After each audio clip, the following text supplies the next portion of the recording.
అక్రమించుకుని ప్రశాంత్ వాళ్ళు కిడ్నాప్ చేసి తీసుకుని వెళ్ళిపోతున్నారని తెలుసుకున్న శౌర్య వాళ్ళని ఫాలో అవ్వకుంటూ వెళ్తాడు. ఇక నెక్స్ట్ రామలక్ష్మిని ఒక గదిలోకి తీసుకుని వెళ్ళి రామలక్ష్మిని పై అటాక్ చేయబోతాడు ప్రశాంత్. సరిగా అదే సమయానికి అక్కడికి వస్తాడు శౌర్య.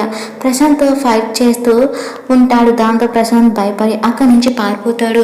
ఇక శౌర్య రామలక్ష్మి బట్టల్ని సర్దుతూ ఉంటాడు. అప్పుడే రామలక్ష్మి స్పృహలోకి వస్తుంది. స్పృహలో రాగానే శౌర్యని చూసి నెట్టేస్తుంది. సరిగ్గా అదే సమయానికి రఘురామ్ శివరాం వాళ్ళు అక్కడికి వస్తారు. వాళ్ళని చూడగానే రామలక్ష్మి ఏడుస్తూ నాన్న అని రఘురామ్ని హక్ చేసుకుంటుంది. ఇక శివరాం అక్కడ ఉన్న శౌర్యని కొడుతూ ఉంటాడు. దాంతో రఘురామ్ కొట్టన ఆపు శివరాం, అసలు ఏం జరిగిందమ్మా అని రామలక్ష్మిని అడగగానే ఈ శౌర్య నన్ను బలవంతం చేయబడినానా అని చెప్పి రామలక్ష్మి అనడంతో ఇక షాక్ అయ్యి వాళ్ళందరూ అటువైపు చూస్తూ ఉంటారు. శౌర్య ఏం ఆలోచిస్తాడంటే ప్రశాంత్ గురించి వాళ్ళ అమ్మ నాన్న చెప్పిన విషయం గుర్తు తెచ్చుకుంటూ ఉంటాడు.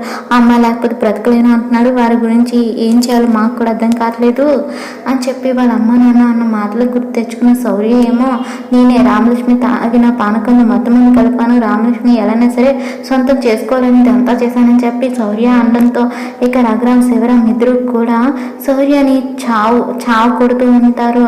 ఇదంతా చూసిన రామలక్ష్మి ఏడుస్తూ ఉంటుంది. మరి శౌర్య నిజాయితీ ఎప్పుడు బయటపడుతుంది, ప్రశాంత్ కుట్ర అని ఎలా తెలియబోతుంది అన్నది అప్కమింగ్ ఎపిసోడ్లో చూద్దాం.